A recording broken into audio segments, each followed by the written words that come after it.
I want to call to order the December 12th, 2017 meeting of the Ascension Parish Utilities Committee. Will everyone please stand for the invocation and please remain standing for the Pledge of Allegiance. In the name of the Father, Son, and Holy Spirit. Dear Lord, we thank you for this day. Lord, as we came through this cold front, we ask that everyone look around to their neighbors. Let's look to those in need. Lord, at this time we thank all the people in the service industries, the fire, the police, and the military that assist in emergencies and critical times. We ask that you keep your hand upon their shoulder. We ask that in the name of your Son, Jesus Christ. Amen. Amen.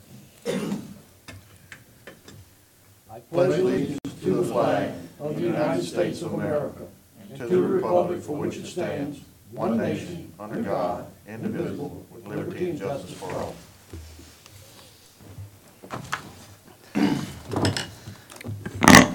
Please note that all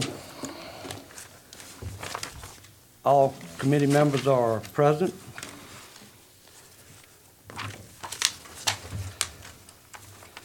There'll be no chairs additions. Public comment. Anyone wishing to speak, please fill out a card in front and address it to the chair, and I'll give you time when that agenda item comes up. And just to let everybody know, I don't have any cards right now, okay? So we'll move on to agenda item number 5.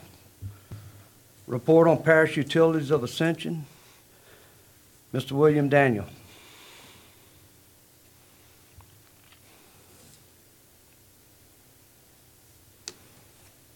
Good evening, Councilman. I'd like to say for the record that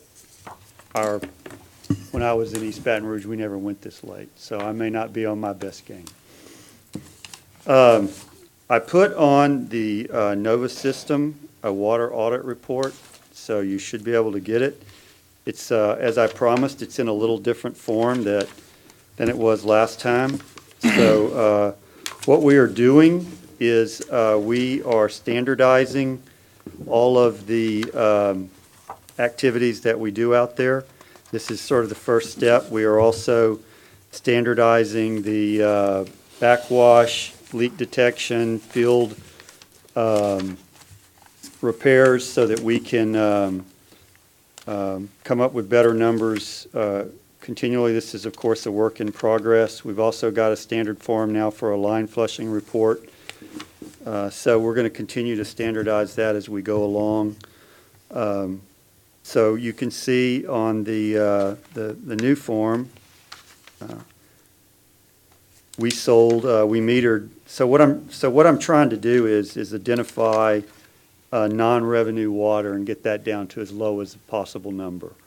And so the first time it's 18 million gallons. That's number 23. It's the very bottom. That's non-revenue water. That's composed of several things. Mainly, it's probably leaks or water that is being sold and not or being used but not billed. So we're aggressively looking at how to find the answers to that. We are going to calibrate all the meters, and we're going to go look down all the lines and make sure there's no old connections that people have forgotten about that are where we're giving away water. So that's kind of the plan on that. And we're also trying to save a little water. We're changing the filter backwashing techniques, and hopefully that'll result in a little water savings as well. But what we're using is I made a copy of the cover here. We're using a brochure from EPA. It's called Real Loss Component Analysis, a tool for economic water loss control. And it has a lot of the standardized forms and things. So my hope is we're going to get all of the water utility people to report in a standard way that we can make sense of the data aggressively. I want to try to get all of this on a GIS. I want to start GPSing every time we have a leak so that I can identify maybe, I don't want to repair the same piece of pipe 5 times. I'd just rather replace it once and move on down the line. So there's a lot of things that need to be done. It's an old system with a lot of old pipe in the ground, but I think that it can be put into shape to where we reduce this to at least the industry standard. So that's where we are. Be happy to answer any questions. Chair would entertain any questions on the report from Mr. Daniel. Yes, Mr. Joseph. Yeah, Mr. Daniel, I appreciate what you're just saying, that you recognize that our system has not been reconciled with the books and the customers. All right, well, I know when we bought the system, it just, once again, we took it over and we just went running with it, but we haven't reconciled something. I'm glad I've been hoping and hollering, but I'm glad you recognizing that, because if we know exactly what we have out there, so we can have accountability, a good accountability, and then we can look at exactly what our revenue should be and where we should be heading to. But right now, you're correct. I feel that we're basically giving water away to someone. Now, who it is, I do not know yet, but I'm hoping you can investigate that. And we probably are giving water away to some people, but we were working on a sewer project, and we found a very deep water leak, and it was just going in the groundwater. So there's probably quite a few of those leaks too, so we're going to kind of track those down pretty aggressively as well. My other question is that you've been at the system and you're looking at our plant system. My question is, do you think our current plant right now we have can keep the capacity that we are producing right now, or in your opinion, or what you're evaluating, does it need to be updated or torn down? No, I think absolutely there are some things that we can update that will make it more efficient. I think it can make all the water that we need to make right now, and that's including actually combining the two systems together. I think there's enough water, the plant can make enough water to actually do that, and we can stop purchasing the water. And I actually met with engineering company, and I told them that was my top priority, was to tie those two systems together. So they're studying that. So yeah, now there's plenty of things about it that need to be updated. I mean, there's a lot of old technology. There's that's inefficient. So a lot of the water loss occurs there somewhere. There are flow meter issues. I mean, I'm not really sure that the amount of water that I'm metering coming into the plant and going out are correct. So there's just a whole host of things that need to be run down. Mm-hmm. And it's going to take a little time to do it, but I have sort of the general outline of a direction that we need to go, and I just got to get everybody moving in that direction. It's kind of like turning a big ship. It takes a little bit of time to get it going the way you want it. And I know you just came on board on this, and I know we give you a tough job to do it, but I mean, we've been working this system now for about 1.5 years, and your time, and what your report just looked like right now in the last 30 days is a whole lot better than the previous one. I mean, the numbers don't change that much, but actually, we eliminated about 4 million gallons. Like I say, not that much, but hey, I know it's different. And so, how much time you think it would take you to evaluate this system? Well, that's I'm not going to be able to evaluate it by myself, Councilman. I understand that, but I need some help, and I've got some engineering contracts that I'm doing it. So I'm going to try to have a schedule because there's a couple of things I want to do. I want to try to put together a capital improvement plan, which I think is kind of the next item on the agenda. I have not put together a capital improvements plan because I'm not sure where all the improvements need to be made. But first of all, I've got to try and identify, and you and I talked on the phone the other night, and you said you had the as-built drawings of ACUD 1. I would really like to get those. And then I'm going to have to figure out because I don't think anybody has any real idea of all of where the pipe goes, except sort of, well, there's a meter here and there's a meter here, so it must be in between. So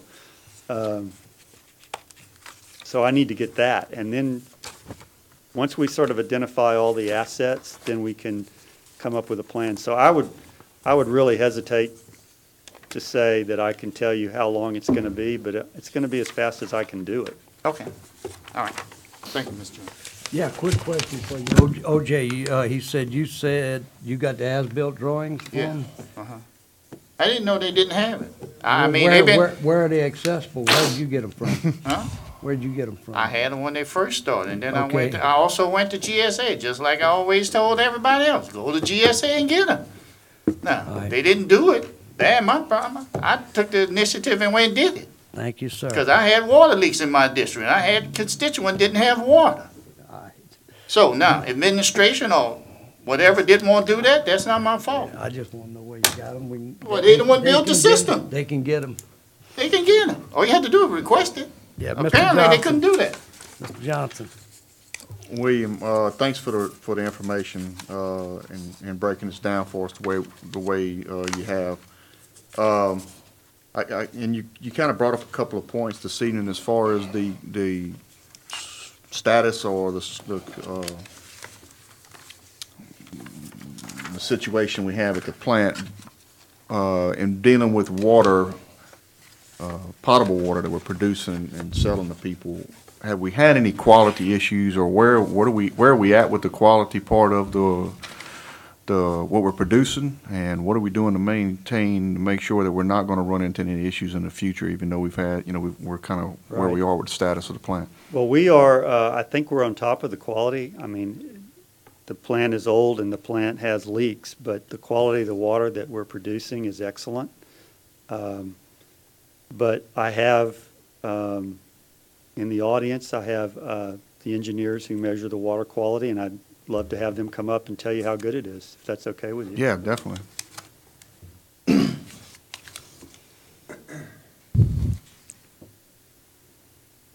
Not our first time here, but I'm Tony Goff and Chris Johnson with TMB.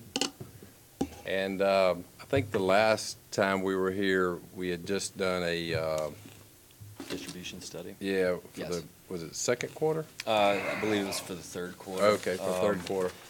The results from that came back good. I suspect that it will be the same this quarter as well, especially during the colder months. You tend to have less bacteriological invasion, so it should be better in these months, especially considering after we did the chlorine, the switch to free chlorine in June. So that really does clean out the piping of any of that bacteria that accumulates over the years through the use of chloramines. So I'm actually about to run that distribution study this week.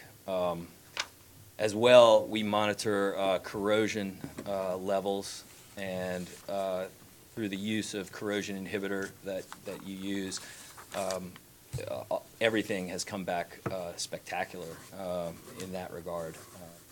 We have an outside lab that does those analyses, and everything's come back good. Have we had any exceptions or anything during this period? I know you said you're fixing to run a report, but is there anything out there we may have? Y'all's disinfection byproducts are well within the limits that EPA regulates. Those are the main. Those are the disinfection byproducts are really one of the main things because it's a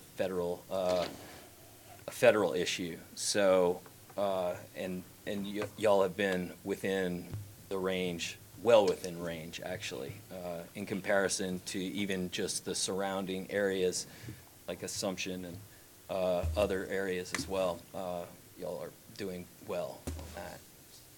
Yep.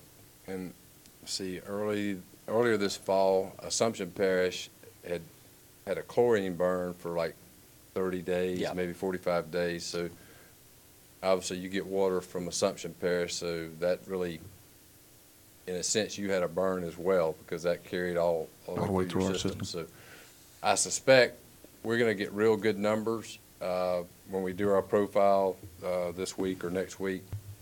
And with the cooler temperatures, we should be good until later in the spring when the temperatures come back up. We'll have to watch it. Okay, thank you. Yeah. Good.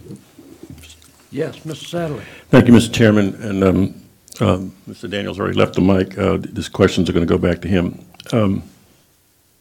Last time at our Utilities Committee meeting, which was on November the 7th, I had asked you, Mr. Daniel, as the new kid on the block, actually I asked Mr. Dawson first, so let me back up to that, about the issue of having certified operators at the level 3 and whether or not the state requires that at the plant at all times at PUA. And you indicated you thought that was correct. And I think Mr. Dawson said that actually we have an agreement, was the word used, an agreement, Mr. Daniel, that you said you saw that that proposed how the parish could take care of deficiencies in not having enough operators at certified level 3 by using a shift system, a scheduling of people at different times that had the proper expertise, as well as having some folks from the organization that's just testified, I guess, on call. I followed that up after the meeting, as you know, Mr. Daniel, with a email to you on the 25th of November, which is a couple weeks later, thanking you for your willingness, sir, to bring, and I appreciate that, a representative of the state agency. I understand that can't happen, and I just look forward to eventually having that happen. That regulates water companies to our next utility committee meeting. And I further asked you to send me a copy of this alleged agreement with the said agency, meaning the Louisiana Department of Health, regarding our certified plant operating plan that you said, sir, you reviewed. Before getting into how you responded and what I found out by both records requests by myself, the media, and a citizen, I would like, for the record, to, so that we have a working vocabulary here that maybe we can agree on, to show what I believe is a serious difference, a considerable, significant difference between the word agreement and what I believe you produced to me and what is in all the records that I was able to obtain from these other sources, a proposal. An agreement and a proposal, both nouns. An agreement is a negotiated, typically legally binding arrangement. This is a Merriam-Webster's dictionary definition. Between two or more parties as to a course of future action. I repeat, it's a negotiated, typically legally binding arrangement between two or more parties as to a course of future action. It differs greatly from a proposal in that a proposal is a plan or suggestion, especially a formal or written one, put forward for consideration or discussion by others. Now, in your response to my email asking you to send me this plan that Mr. Dawson alluded to, and I will skip, beginning parts of the letter, but in the body you say, Councilman Sadley, in response to your request for documents, I am enclosing 3 documents. The first document is our initial agreement. There's that word again. I just read a definition of what an agreement is or is not as it compares to a proposal with the LDH, which is, you state, is the document I reviewed and referred to prior to the hearing, meaning our Utilities Committee meeting back on the 7th of last month. Now, that document that you attached is actually a letter from Mr. Carl Lattimont of the PUA to Mr. Silas Karkin of the Louisiana Department of Health. And in the attention reference line, it talks about that this is an addendum and stipulation response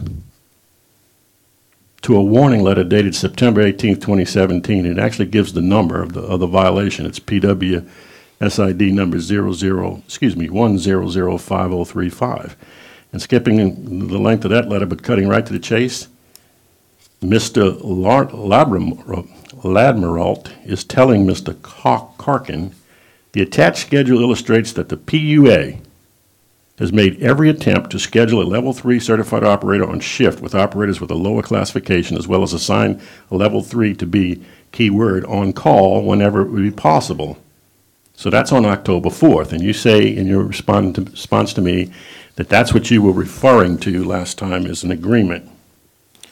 Now, what's really in that October 4th letter to, as I said to Mr. Lamoureux, is actually a proposal, because what it does is it gives, and I can't put this on the overhead, a Parish Utilities of Ascension weekly operator schedule, where it lists 1, 2, 3, 4, 5, 6, 7 workers, 3 of which have certifications at either 3 TP or D and above, which stands for, of course, treatment, production, and distribution of the water. That's Miss Wendy Emmel, Mr. Michael Maston, and Mr. Jeffrey Rapp. And another person who's at a 2T, 2P, 2D level, and we're going to learn later that individual is now apparently passed exams, at least as I understand it, at the T and P level, if not, but not at the D level. But that seemed to be eventually satisfying to the LDH. But at this point in time, you're giving them a schedule, and you're saying these people will be here, and then, of course, TMB will be on call on 1, 2, 3, 4, 5 or 6 of the 7 days in a week.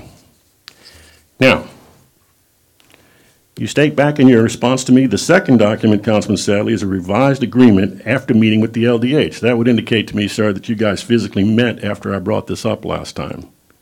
And indeed, that's the case, because the next document is an actual letter dated, see if I can get this correct here, 11/15/17. So now we're after our Utilities Committee meeting. And it's from yourself, sir, Mr. Daniel, to Mr. Laughlin.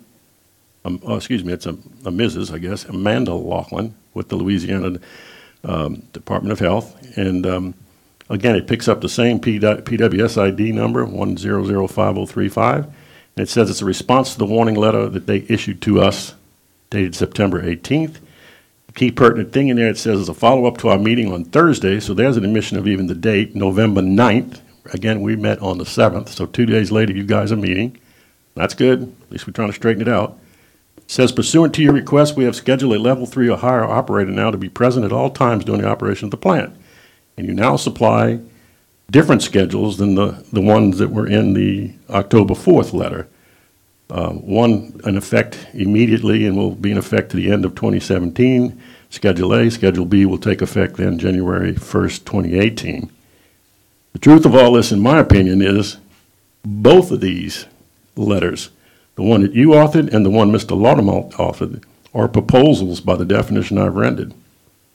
Okay? Because they're telling the LDH, would you approve these 2 schedule of operators, one with on-call and shift guys, and the others, we've got everything we need now. And in this letter, it becomes clear that I mentioned earlier, Mr. Spears has now passed some tests and so forth, and eliminated is the TMB guys on call. You now handle it in-house with all the people being able to hand things into shifts.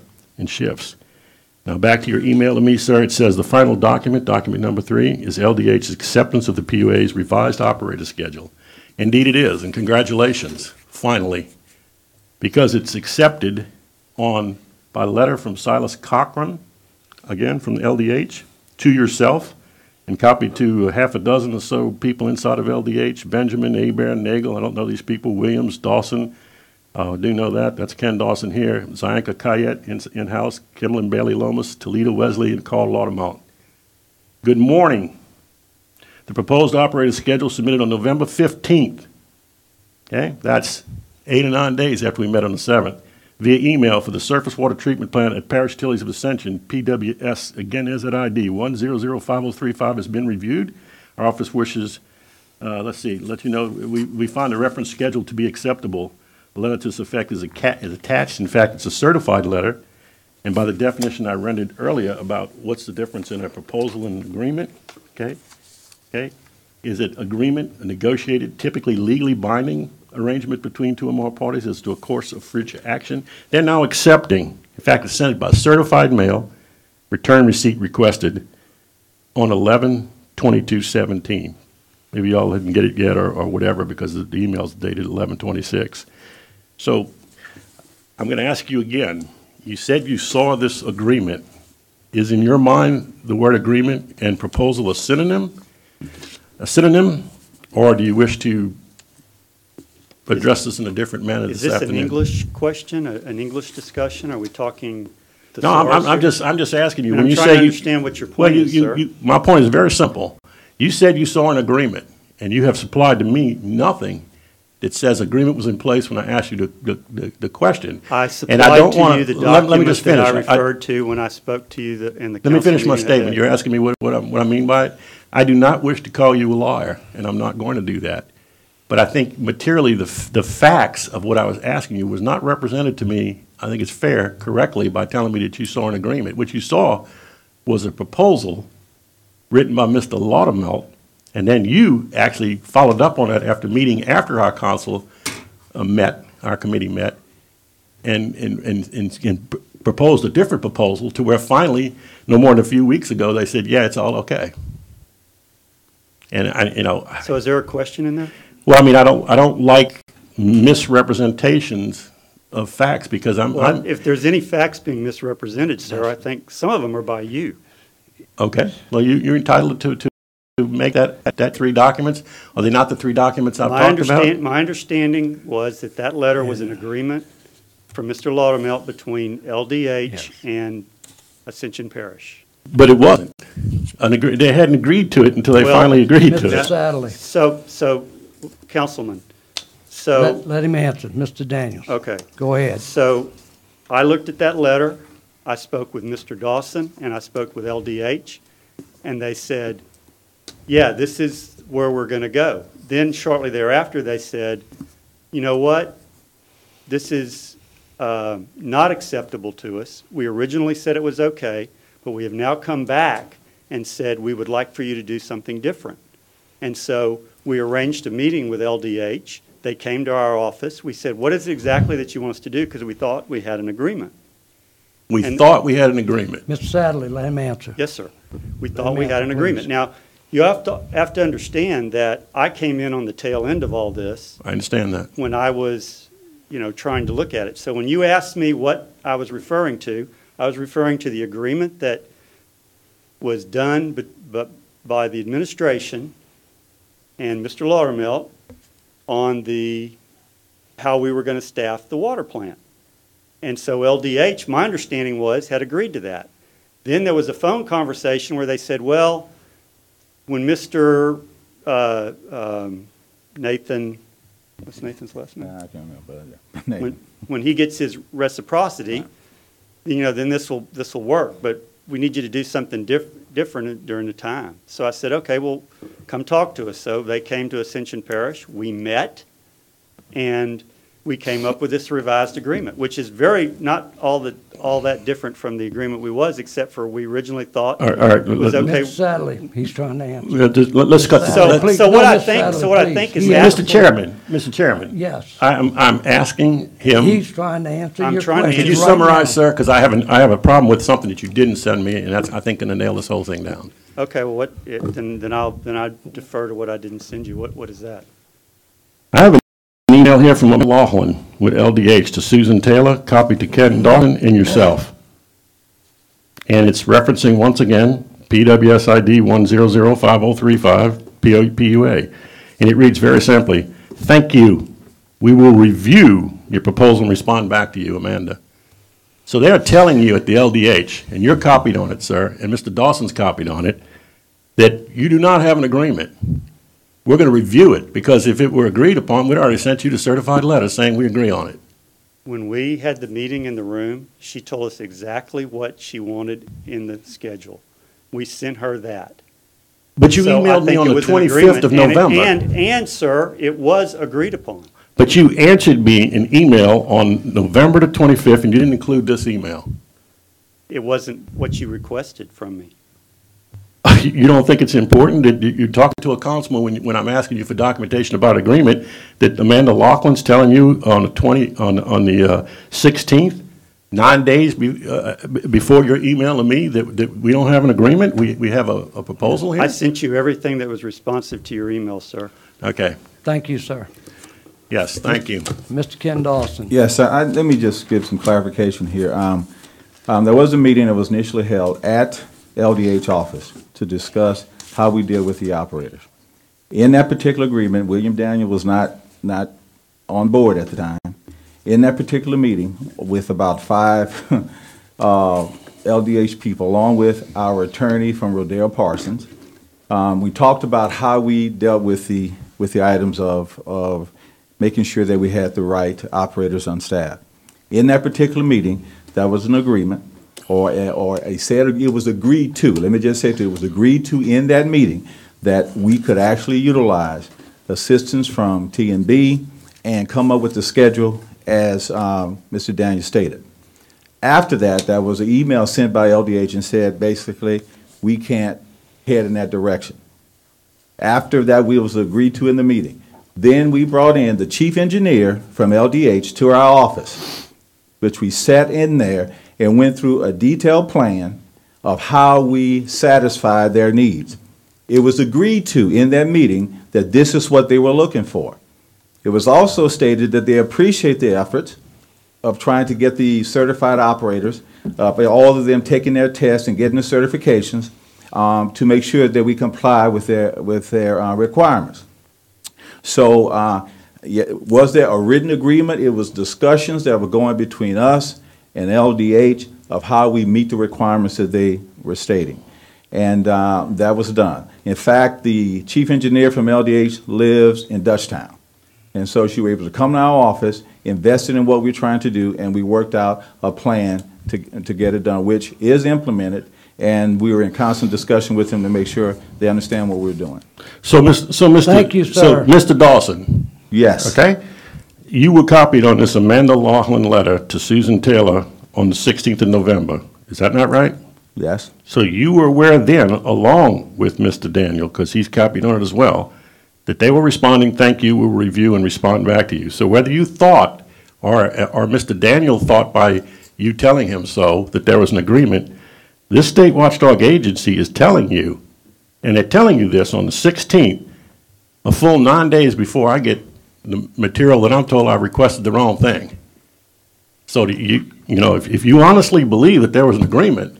Well, I honestly believe that the character of Ms. Laughlin, the chief engineer of LDH, when she sits in the meeting and says to Mr. Daniels and to me that this is acceptable if we implement that. I wonder why she would do that and then in a letter on 16th say I'm reviewing it, I'll let you know. Well, probably it's a process they have to go through, but that's what she told us.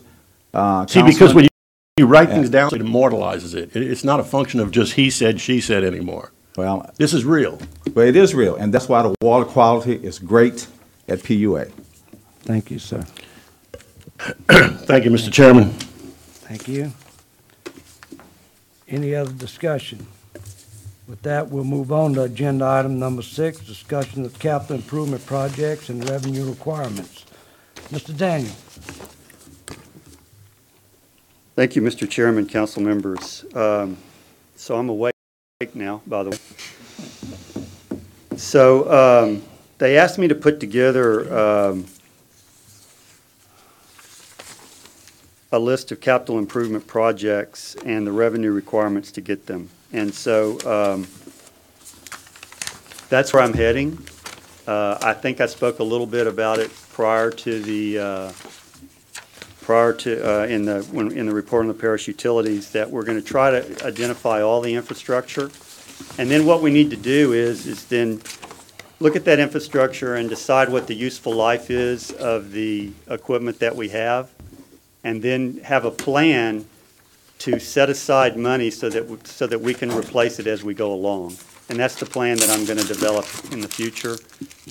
So there's really not a whole lot to report on that particular item, but that is the direction that we're going. I'll be happy to answer any questions. Yes, Mr. Joseph.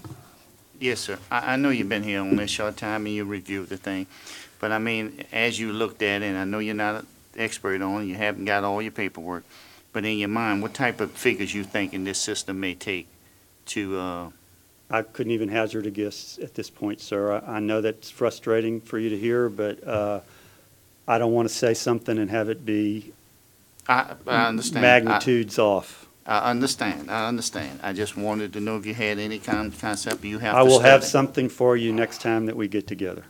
Sound good. Thank you, sir. With that, we'll move on to agenda item number 7, status and update Highway 22 CDBG sewer project. Thank you, Mr. Dawson. Yes, sir. Or Thank you, Mr. Daniel, Chairman. whomever. This is on the CDBG sewer Hillerville-Darrell system that we all have heard about for quite some time. Just wanted to give you a quick update. Of course, we were moving quickly to try to get this out for a bid. Just to let you know that we've run into another slag, again, dealing with right-of-way and just giving a little piece of land that's worth about $7,500 that's held up, not because there's not any interest, it's problem in just getting the people to sign and getting the heirs. That one piece of property is gonna hold it up. We are in the process of going to expropriating it now. Our legal counsel is going through the process at this point.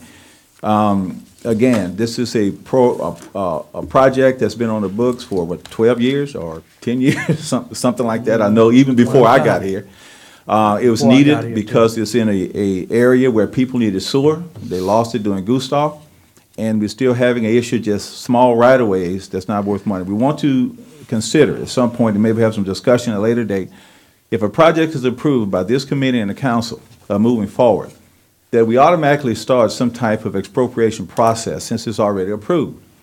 Because what it goes down to is that this little piece of property, one lift station, is preventing the whole thing from moving forward. And according to Council Wish O'Neill was here, it's not that the people are not interested in signing the papers, it's just going back and forth with lawyers. And maybe it's not worth their while for only $7,500, maybe, I don't know. But that's the update. We have gone as fast as we can. O'Neill tells me you're looking at, I don't know, a month, 2, maybe, to go through the process. So this project is going to be held up until maybe sometime next year. And as you're all aware, we're still going through with the core, with what we need over at the Riverton project. This is a piece of establishing everything that we need to do to satisfy those wastewater needs in that whole corridor. So just an update, just to tell you that's where we are, and I felt that I need to inform you. Thank you, sir. Mr. Johnson. Ken, you said that legal advisor a couple months for the process. So, I mean, is that through completion, or is that through just basically the paperwork filed in a court? I mean, what are we talking about when we say the process? Because my understanding of expropriation can take years. O'Neill told me today that whatever the initial cards that have to be mailed out to get a response to them, that was actually done. Now, again, you got to hope that it hits the right people and that's not a wrong address, and then you can actually get in touch with the people, okay? I wish he was here because I'm not an attorney, so I can't tell you all of the details of the process of what it takes. We have one up there who might could give you that information. But O'Neill was telling me several months. It's in his council district also. That's right, exactly. Yes, sir. Mr. Turner, we yield the floor, sir. I give a quick overview. Basically, if they're going to expropriate it, they're going to have to determine all the heirs who own the property, send certified cards to them to try to notify them.